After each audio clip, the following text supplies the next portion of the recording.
Good evening, First Baptist Church Discipleship Group. We've been away from this for a little bit. I didn't have the opportunity in the last couple of weeks to produce a video for our discipleship class, but we're back on it. And just to remind you where we are, we're in chapter 4 of the book, and that centers on the person and work of Jesus. And so we've looked at several aspects of who Jesus is and what he did, and particularly tonight we're looking at the work of Christ in his resurrection. And so we want to focus particularly on that. I think it starts around page 52 in the book. It's not very long, but it is pretty impactful in what Booth has to say about that, and I do want to add a few things to what he says as well. So we're just focusing on the resurrection tonight, and then next week we'll end the study in chapter 4 on the priesthood of Christ, and that's, I believe it starts in page 55 of the book. So if you want to go ahead and read that, you can be doing so. But the resurrection of Christ is a central theme of Christianity, the central theme of Christianity, really. And Booth points out that the resurrection is the central claim of the New Testament, that the apostles, the gospel writers, the believers that are recorded in the New Testament, they center their gospel presentation, their message around the pinnacle of the gospel, which is the resurrection of Jesus Christ. And if you think about it, all examples of the New Testament sermons center around the resurrection, or they have their pinnacle in it.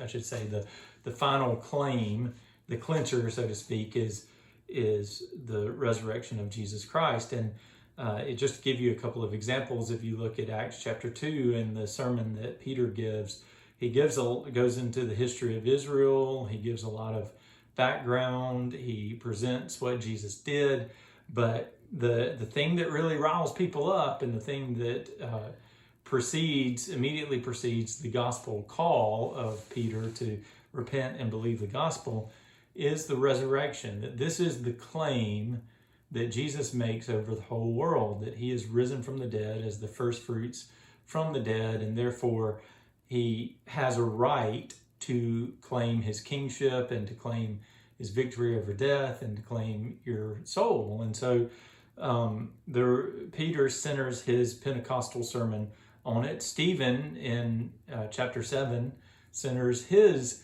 gospel presentation on Jesus' resurrection from the dead. And at that point is when the Jews become very upset and begin to stone him. Paul, again, numerous examples of Paul's sermons that do this, but the one that probably my favorite sermon of all of Paul's in the book of Acts is Acts chapter 17 and his sermon at the Areopagus. And in that sermon, and this is again the point at which people become upset, or the point at which there's, I guess the rubber meets the road for everybody, is when Paul claims that Jesus had risen from the dead. So all of those are just three examples, but there are numerous other sermons that are given by the apostles in the book of Acts that show us that the resurrection was the center point, was the clincher for their belief in the gospel and their call for others to believe in the gospel. It's very important to understand, I think, for us in modern times, that the resurrection is, number one, in acknowledging this fact to be so, is very difficult to hold on to. It's very difficult to, with our rational scientific minds that we're encouraged to have, and our need to resolve every little detail and discover every little point of fact in our society. It's difficult to hold to that because no one rises from the dead. I mean, it's not something you see every day. And so to make the claim that Jesus rose from the dead is controversial, and it should be. It's supposed to be controversial because the claim, as we'll see later, it has some implications. and it's some implications that we as lost people, as sinners, when we hear it, they don't like it because it makes a claim of ultimate truth upon their lives. So the resurrection, it was central to the sermons of the New Testament, but it was also central to the New Testament itself, to the books that were written. The New Testament books find their justification and their foundation in the resurrection of Jesus Christ. And so every gospel, all four gospels, end with it, and rightly so, but they end with it because this is the pinnacle of the story of Jesus and the ultimate proof that what he claims is true. And we'll look at that here in just a little bit. But the epistles of Paul and Peter and John and James and all, they center many of their claims on the resurrection of Jesus. So they center their motivation for the Christian and the power of the Christian life on the resurrection of Christ. And so when you look at Paul's argument as to why Jews and Gentiles ought to be united in one church, and why racial and religious and cultural divisions, or not religious, but cultural divisions and ethnic divisions ought not be a dividing point for us in the church, that is centered around Jesus and his completed work through his resurrection. So it's not, it's not the Sermon on the Mount that he appeals to. It's not some ethical teaching that Jesus gives. It's the implications coming out of what it means that Jesus rose from the dead. So all of the epistles find their foundation in the resurrection of Jesus. And particularly probably the best example of this is in 1 Corinthians chapter 15, where Paul says that the gospel itself, the story of Jesus's life, death, and resurrection, and its implications for us in our salvation, the gospel itself is meaningless without it. So if Jesus just died and never rose again, as like I said earlier, we'll see that here a little later, then we don't have any hope, and we don't have any reason to hold to the Christian religion, because it is baseless due to the fact that Jesus wasn't who he said he was. So the New Testament believers root the resurrection in historical fact, which roots the Christian religion as a whole in historical fact. What I mean by that is that if you look at the apostles and other believers like Stephen and the epistles themselves, then what you find is that what they're making is a truth claim. They're making a historical, evidentiary truth claim, like, for example, what I just mentioned in 1 Corinthians 15. Paul says that this gospel was revealed to Peter and then to the 12, then to him, and also he mentions there were also 500 other people who saw it, and some of them are still alive. In other words, what Paul is saying is, you can still go talk to them. And another thing about that is, if you think about why the gospel writers were so particular to give names, to name names of people who were healed, of where they lived, of all these different facts about the life and ministry of Jesus. The reason for that, or one of the reasons for that, is some of these people at the time that these gospels were written were still alive. And so these claims that are being made by the apostles, they're not philosophical claims primarily. They're not religious or moral claims primarily. They are historical claims. And so when the apostles claim that Jesus rose from the dead, that is something you can go look up the address of Joseph of Arimathea's grave if you were a first century citizen, and you could go look it up and see, is that tomb empty? And how did it get empty? And ask around and talk to people that had witnessed the resurrected Christ. And all of that was eyewitness testimony to historical fact. And the reason that's important is twofold. Is number one, this runs against the popular liberal Protestant claim that Jesus rose spiritually but not physically. This is an old heresy, really, that claims that Jesus, when he spoke of his resurrection, he just meant the resurrection of his philosophy, his religion. He didn't mean him physically rising again. It's kind of like the cheesy secular end to a movie where somebody has died and they talk about, well, I will live on in your heart. As long as you're alive, I'll be alive. It's kind of that idea, is instead of him honestly and sincerely meaning that he would rise physically from the dead.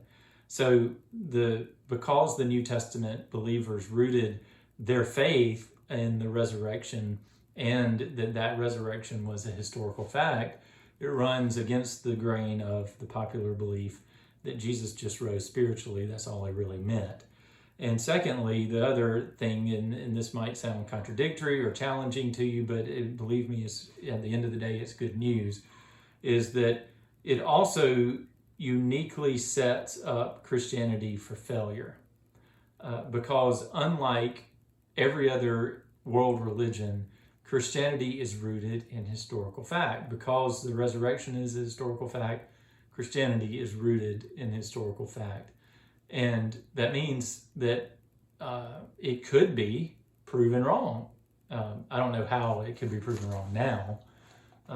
If somebody came up, and in fact, I think a few years back, some archaeologists tried to claim that they found the bones of Jesus, and how you would even know that, I don't know.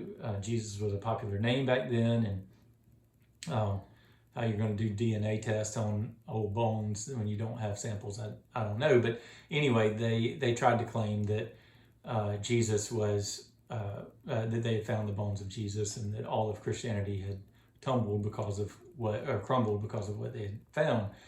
But in the New Testament, in the early days of Christianity, this certainly was true. If the Jews could have produced a body, if the tomb had not been empty, if one of the disciples that had claimed that they had seen the resurrected Christ cracked or recanted because of persecution, then sure, you could have proved Christianity wrong, and we would have been dead in the water.